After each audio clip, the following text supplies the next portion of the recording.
In the government news this week, importance of customer service highlighted in tourism industry, Deputy Prime Minister and Minister of Youth calls on residents to shape positive young people, and older persons conclude month with a gala. Our highlight this week is the young people of St. Kitts and Nevis. We begin with the 12th Biennial Congress and Caribbean Youth Environment Network (CYEN) Summit that commenced on Monday, October 31st. Welcome to the Week in Review. I am Alicia Daniel Blake. The CYEN Congress and Summit took place under the theme Exploring Opportunities for Caribbean Youth to Embrace Sustainable Lifestyles in support of the Global 2030 Development Agenda, and saw representation from CYEN members from the Caribbean and Latin America. One such person was Jamila Seeley, Regional Chairperson at CYEN, who explained that the group consists of diverse, positive young people who channel their efforts into making a difference. Without the environment being taken into consideration, there can be no sustainable development. And without youth, there can be no sustainability. That is why our job is so important. Our work is based on 6 pillars, which are engagement and participation, education and awareness, advocacy and lobbying. And we have a lot to offer when it comes to information on academic scholarships, travel, scholarships, information on environmental issues, participation in meetings, conferences, and also interacting with like-minded youth, high-level officials, and intergovernmental agencies. Being a part of CYN, you develop skills you thought you would never get, such as event management, public speaking, social media marketing, proposal writing, even video editing. All these things you learn from experience, and these are the types of things that we want our young people to learn. Alistair Edwards, Permanent Secretary in the Ministry of Agriculture, Human Settlement, Cooperatives and Environment, explained that the summit follows on from the United Nations Conference on Climate Change, COP21, which was held in Paris in 2015, which St. Kitts and Nevis signed on to Principle 10 of the Rio Declaration, which sets out 3 fundamental rights, namely access to information, access to public participation, and access to justice. These are 3 key pillars of sound environmental governance.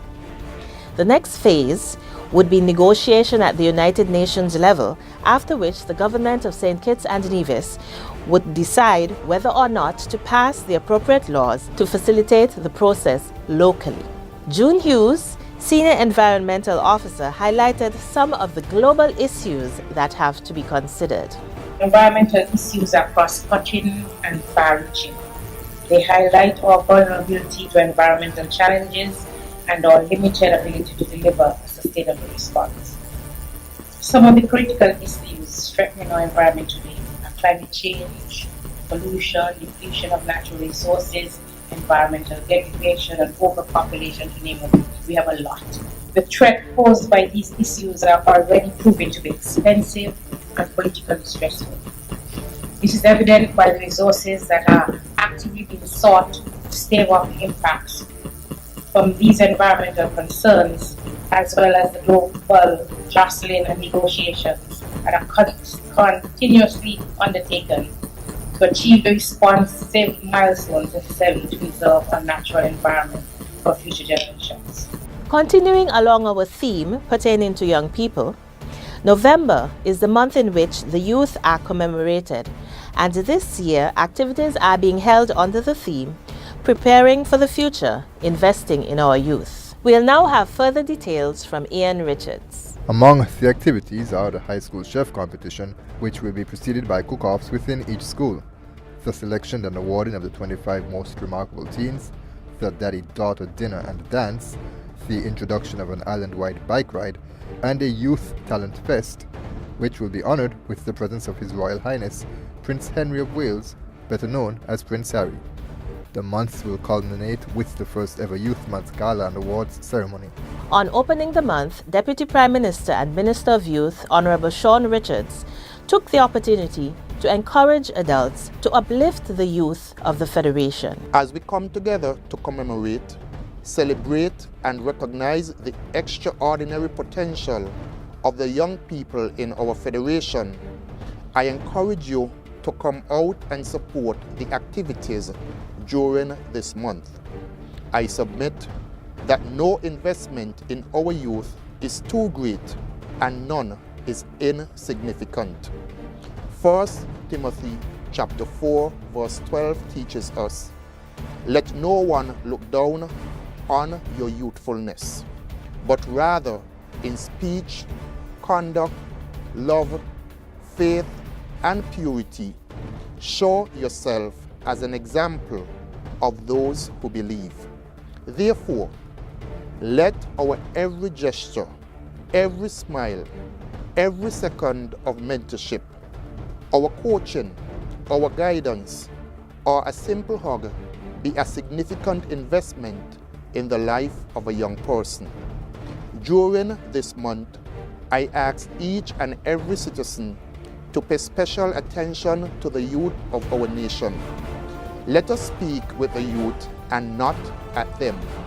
Let us remember them in our prayers and supplication as we pray both with them and for them. I challenge everyone to plan activities in celebration of Youth Month.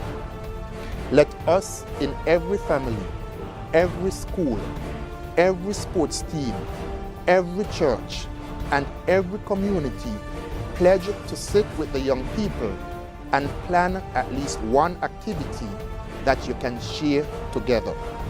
I also encourage you, as you plan your own celebration, post it to the Department of Youth's Facebook page as we all prepare for the future by investing in our youth. One young person of St. Kitts and Nevis, Sonia Body, shown at the recent Quebec UNESCO conference on Internet and Radicalization of Youth, Preventing, Acting and Living Together. Sharima Matthew gives us more information. Former CARICOM Youth Ambassador and local youth advocate made our Federation proud when she, at the invitation of the United Nations Educational, Scientific and Cultural Organization UNESCO, served as a panelist at the forum. She spoke alongside panelists from Denmark, Uruguay, Ireland, Niger, Canada, and UNESCO, and discussed the theme Youth, Internet, and the Prevention of Radicalization Leading to Violence, a look on field initiatives. Initiatives from specific regions which sought to provide solutions to the challenges faced by young people were discussed. Another significant commemoration that takes place in the month of November in St. Kitts and Nevis is Tourism Awareness. As customary, activities are being organized by the Ministry of Tourism in collaboration with the St. Kitts Tourism Authority and other stakeholders. This year's theme is Tourism Education, Connectivity for Sustainability. And the Minister of Tourism, Honorable Lindsay Grant, highlighted how this is being done in the industry. We are fine-tuning at the moment plans for introducing the Network of Excellence for Tourism, Training and Education, which we will see at the CFBC partnering with 8 other OECS territories to deliver a world-class program designed to supply a cadre of competent professionals who are equipped to provide the high-quality and diversified service demanded by an evolving tourism product. All of these initiatives and more are part of government's pro-people approach to tourism sector development and are intended to translate into youth inclusion and capacity building, entrepreneurship and employment so our citizens are empowered and equipped to deliver a quality, authentic and uniquely Kittitian experience that will add value and differentiate us from other destinations. It is known throughout the world that Kittitians are naturally friendly and always eager to help. This is extremely important because how we treat our guests impacts on the success of our tourism industry. Activities include stakeholder meetings, workshops, a photo competition and exhibition, talks in primary and secondary schools, community outreach programs, an ecotourism and heritage health walk, and a students' field trip, among other activities. Honorable Ian Patches-Liburd, while serving as Acting Minister of National Security, assured that the government is actively facilitating the process of legalization of the immigration status of persons from the Dominican Republic who are resident in St. Kitts and Nevis. He had met with representatives of the Hispanic community living in St. Kitts earlier this week, with the aim of providing support and assistance in relation to immigration matters. He referenced the fact that many persons from the Federation of St. Kitts and Nevis had traveled to the Dominican Republic during the last century to work, and the money sent back to the Federation cared for many families, including his own.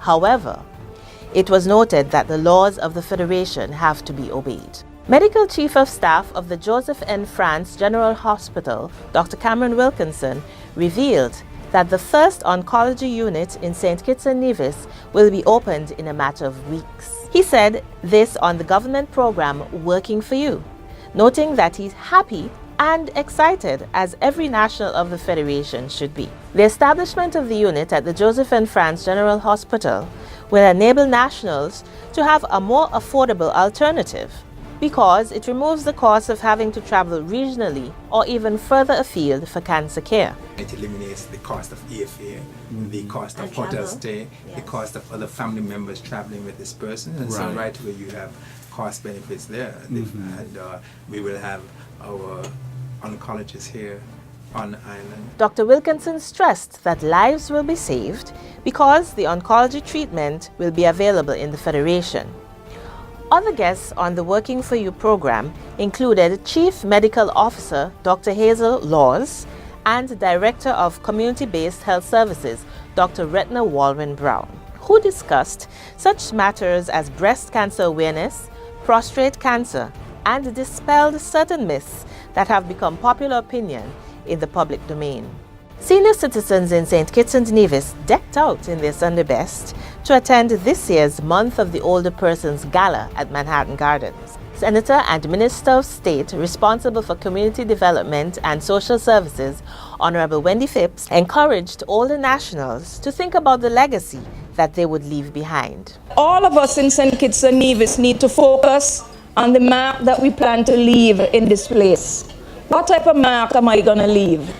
Am I going to set a good example to a young person in terms of teaching them the value of sacrifice and hard work? Am I going to set the good example in terms of teaching them to appreciate that there is benefit in eating ground provisions and fish and vegetables and fruits so that they could live a longer, more healthy life?